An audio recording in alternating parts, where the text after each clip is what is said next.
Welcome to Daily Success. Listen in on these personal conversations with today's leaders, innovators, and influencers as they discuss daily success principles, systems, and solutions. Get ready for Daily Success. Now, here's your host. Hi, everyone. This is Tammy Patzer, and I'm really excited to introduce you to today's guest, GAIL DIXON. GAIL is the founder and chief messaging master at Masterful Messaging. GAIL works with you to find the right words to express your business or personal brand identity. She listens between the lines to hear the heart of your message and speak that essence back to you in powerful words that create powerful results. GAIL is a national speaker, best-selling author, coach, and consultant with more than 30 years of experience. She uses her expert communication skills to guide both individuals and organizations to harness the power of words to achieve their goals. And today on Daily Success, word of the day, the word is authenticity. And GAIL, tell me, what is your definition of authenticity? Thanks, Tammy. For me, authenticity is the quality of having all that you say and do come from the essence of your deep and true self. And others may perceive you as being authentic, but the ultimate recognition of authenticity comes from within, from the heart voice where God or the divine spoke you into being and defined your soul's purpose.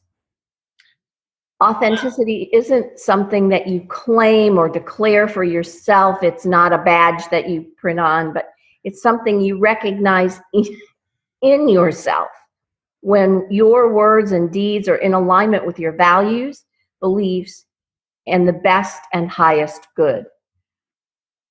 Being authentic or true to yourself requires getting still, going deep within and taking a fearless inventory of who you are and how you live your life, and finding that still, small voice, the God whisper in you. It's not a milestone to be reached, but a journey that reveals itself in moments of resonance.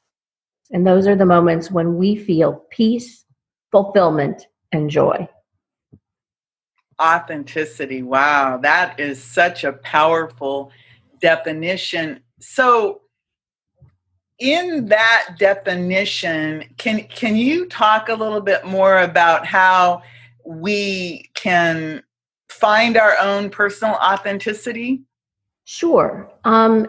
As I said, it's really about getting still and going within and listening for those whispers inside you that say, this is who I am, this is why I am here or why I'm on the earth. This is the purpose for my life. And it's hard to do that in all the noise and hustle and bustle of the world and so much of the time in our lives when we start trying to craft our identity based on other people's expectations. And so part of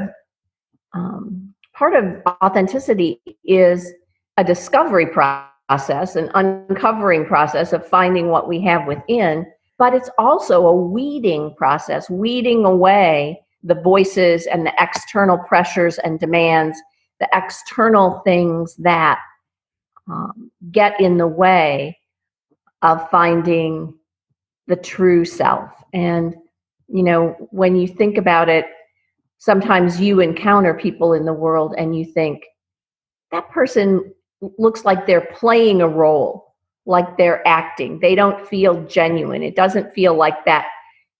Sometimes when you look at somebody and you say, I don't believe them, I'm not even sure they believe themselves.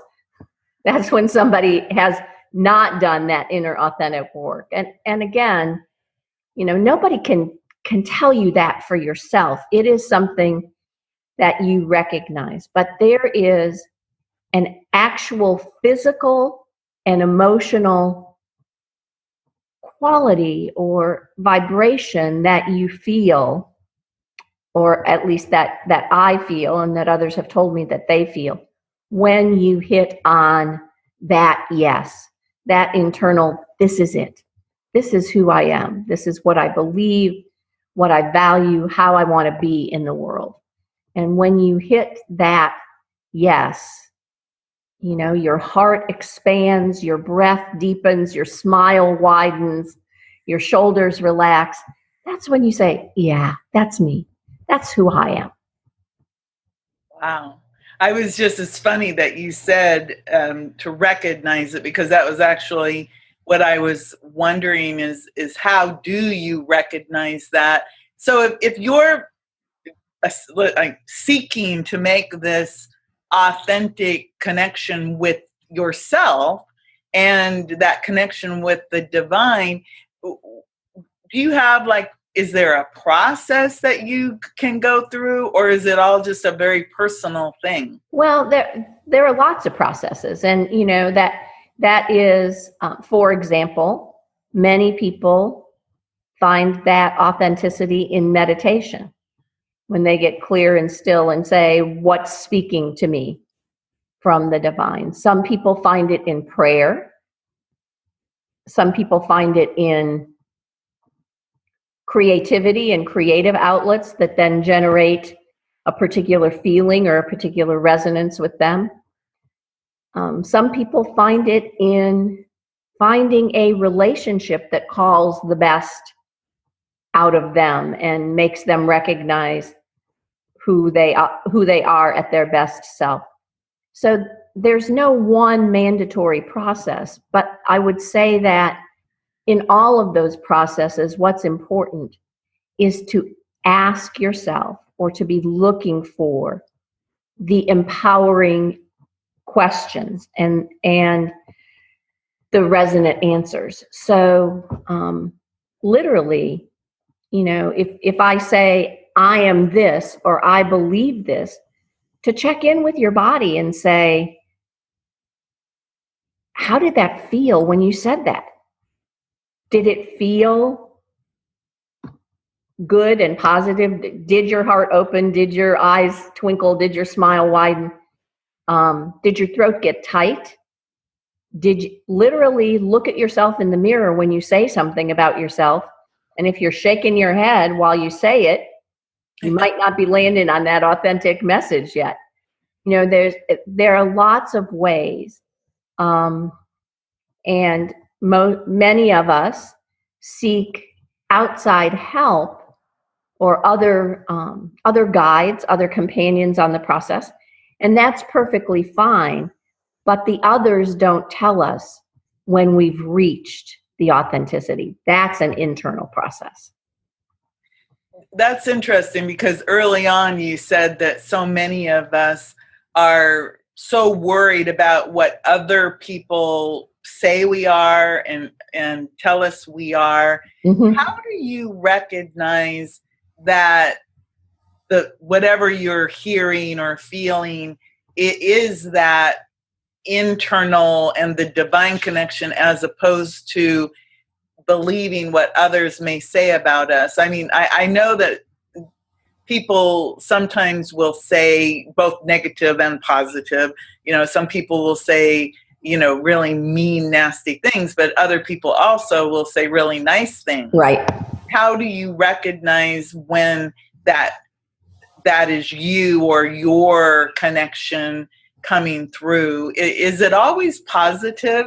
Well, no. I mean, sometimes we find that the truth is our authentic self in a particular given moment is angry or hurt or disappointed. That's not the overriding and overarching eternal quality, but it is a quality in a moment. You know, we're allowed to have negative, painful feelings.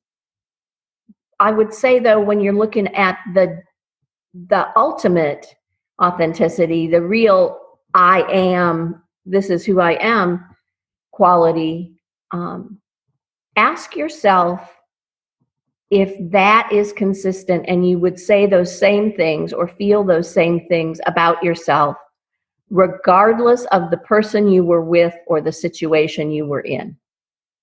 Are you the same person? For example, Tammy, you speak from a lot of stages and get up and present yourself and offer yourself. And so a question for you to ask yourself is, at the heart, is the Tammy that talks from the stage the same Tammy that talks in this interview with GAIL or in my discussions with my family? Are those qualities and characteristics and values still the same? Or am I putting on a coat and putting on a costume? That's interesting. Can someone, are you so prone to influence that if somebody says to you, that's not who you are, or I think you should be this, or I think you should value this, are you willing to, we see people do this in relationships all the time. I've never been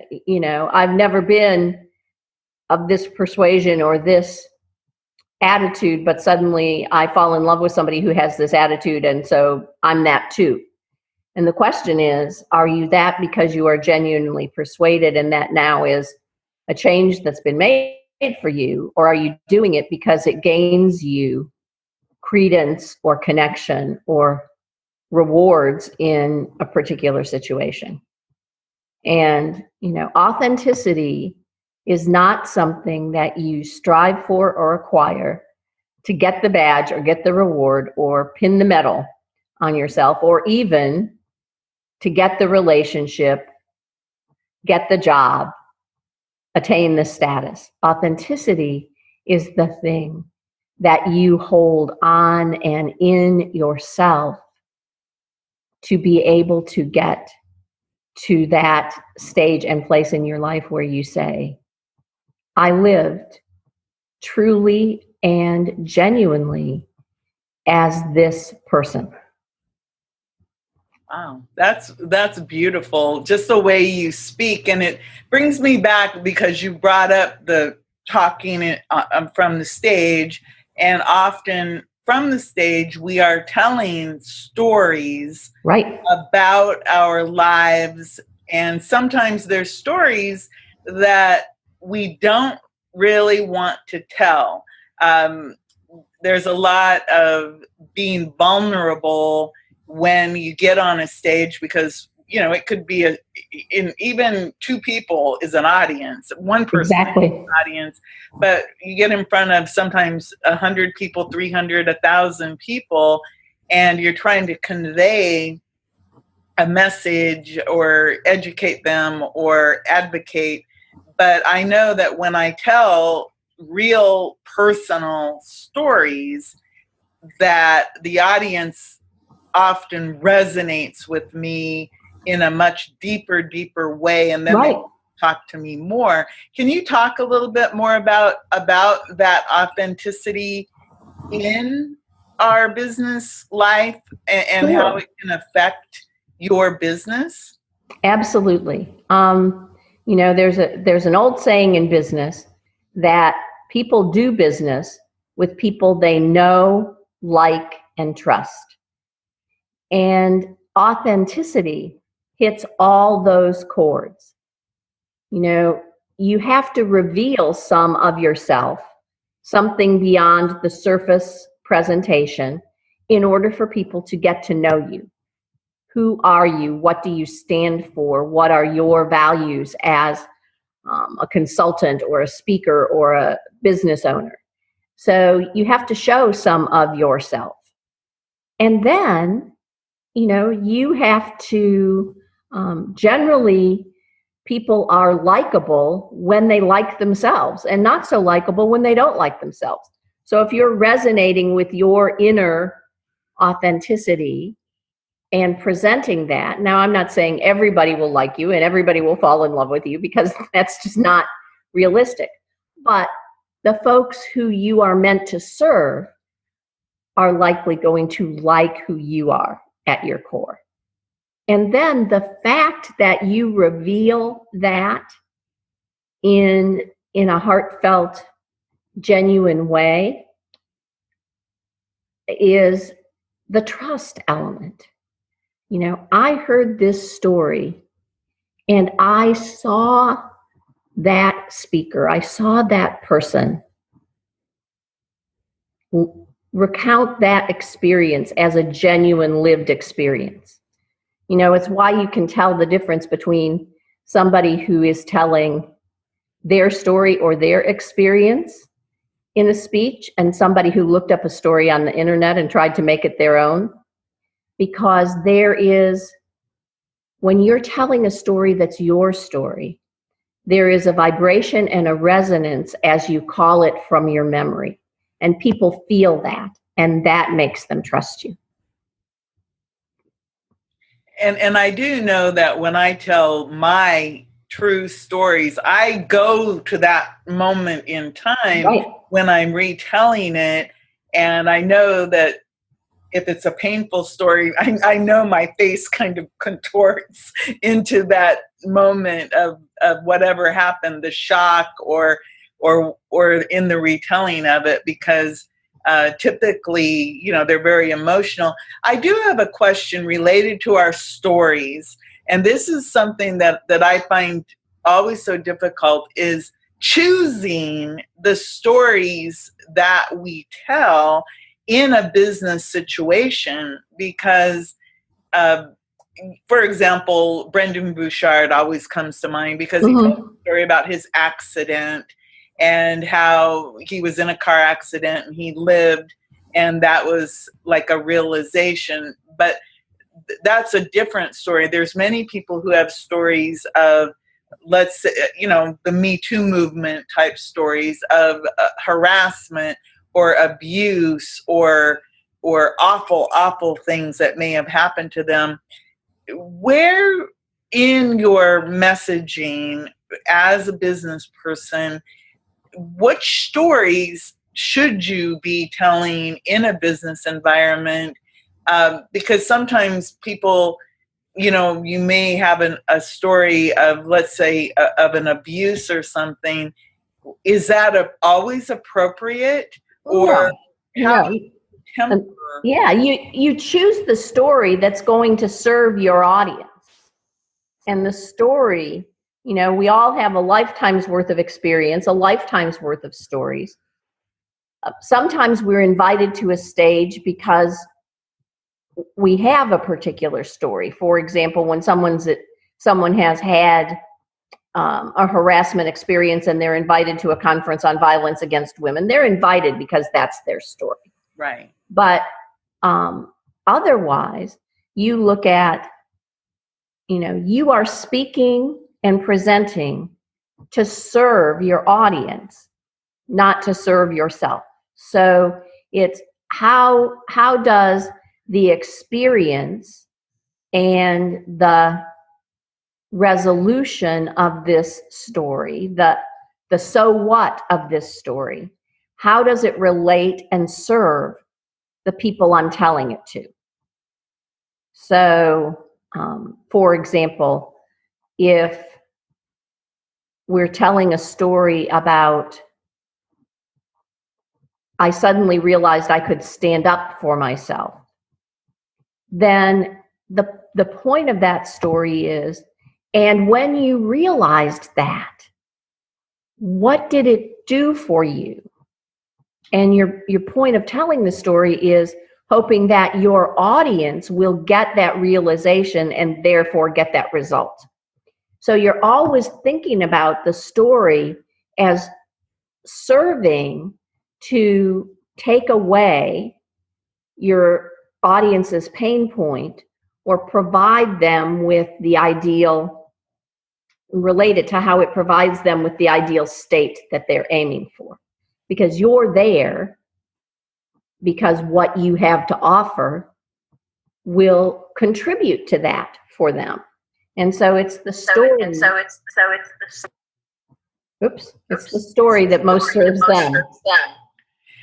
I think that's really important because I've done quite a bit of work on storytelling, and that is always not only for me but for other people is how do I determine the story to tell in this certain situation, and some stories I've only told in a very small closed environment for practice more than anything. And then I do have some stories that I have told to larger audiences because they do pertain to exactly what I'm talking about, which is typically about why I help people write books and publish books, and why do I do my shows, and why I think it's important for that. So you actually work with people to help them get their messaging out. So, for example, and you can tell me if I'm accurate, if I wanted to come up with my stories that I would tell, let's say we're both members of the Women's Prosperity Network, and if I was going to be on the stage with the Women's Prosperity Network talking about, let's say, how to become a successful entrepreneur, would you be the person that I would talk to about clarifying my message for that audience so that I could have the best impact? And this could be any group. Absolutely. And what I do is first listen deeply to you and reflect to you what I am hearing. And then we do kind of a cross check and a cross match. You know, when I see your work, when I hear you speak, when you talk to me about what you do and what's important to you, these are the things I hear. Does that feel accurate? Does it feel right to you?